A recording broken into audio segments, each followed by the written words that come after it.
Over the decades, the Red Wing Shoe Company has developed certain boots and shoes that have become hallmarks in its business. In the early 1950s, the 8-inch Moc Toe, model number 877, was introduced. In the decades since, it's grown into one of the most beloved lifestyle boots in the world.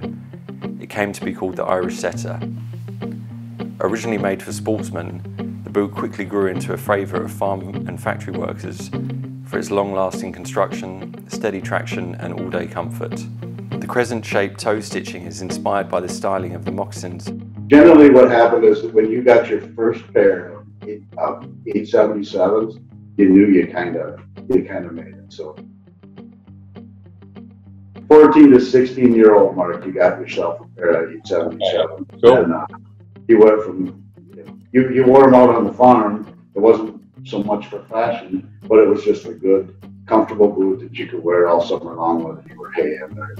The lightweight moccasin pattern, in combination with the red Oro russet leather and cushion crepe wedge sole, maximises arch support without added weight.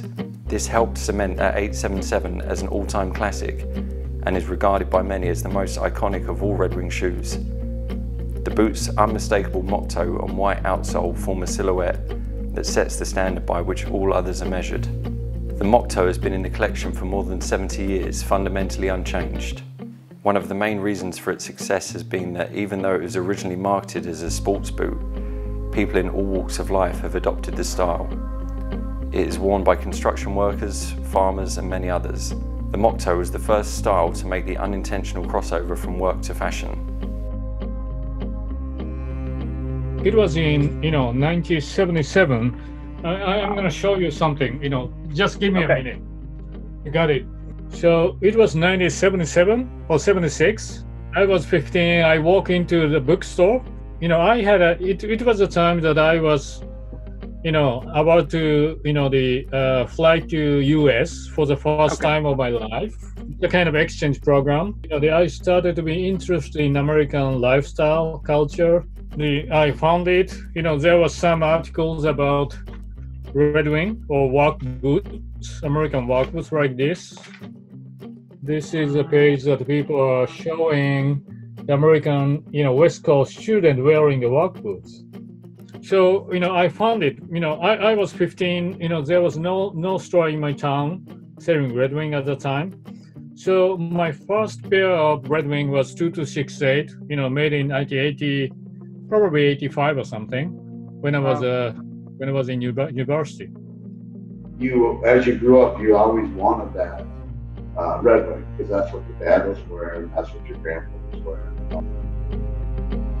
The Red Wing Amsterdam limited edition boot is made of the iconic Abilene leather, produced in the SB Foot Tannery in Red Wing, Minnesota. It is often referred to as rough out, as it is the rough side of the leather hide. Abilene is one of the iconic leathers of Red Wing. Using the leather inside out creates many benefits. Using the rough side of the leather was first used in Europe in the early 1900s for military footwear and outdoor trekking boots.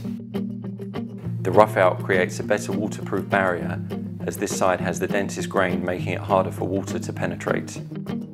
Another advantage of Abilene is breathability. Of all the Red Wing leathers, Abilene is the most breathable as it does not contain wax or oil, meaning it will keep your foot cool all year round. But the neat thing about rough out leathers for Red Wing is that we use the full grain and just flip it over for a rough out. Many companies, when they do a tight kind of suede looking shoe, it's actually a split leather. So they split off the top grain and then they just use that. So when you split off that top grain, you weaken the structure of the leather. But this is actually a full grain piece of leather. So it gives a lot of strength and integrity to the leather, and then it also gives you a nice feel on your foot because that top grain makes it feel like it's fully leather lined. So it gives a premium feel, and it has a strong, durable performance for the boot. Through careful pH control of this 100% chrome tanned leather, Abilene does not require any maintenance. The leather will not dry out, and if kept inside can remain supple for 100 years. No, and it's always dry time. This grain side is buffed, so it had a good breathability. In the hot summertime in Japan, probably this is the best one to wear because it's gonna breath, release your the moisture from your sweat. Extra care is needed whilst making this boot. The boot can easily stain during the manufacturing process, as many of the machines need oils and grease to lubricate their moving parts. Therefore, manufacturing the Amsterdam Moc Toe with the Hawthorne Abilene leather requires extra attention. The one thing I've always said about manufacturing a shoe like this and my consumers, they seem to love stuff like this. And whatever the consumer loves is generally the hardest thing to manufacture. This is one of them shoes that, as it goes through the factory, every operator has to give it a little extra special touch. And Red Wing is always true to its origin DNA. It's right. It's kind of my kind of shoes.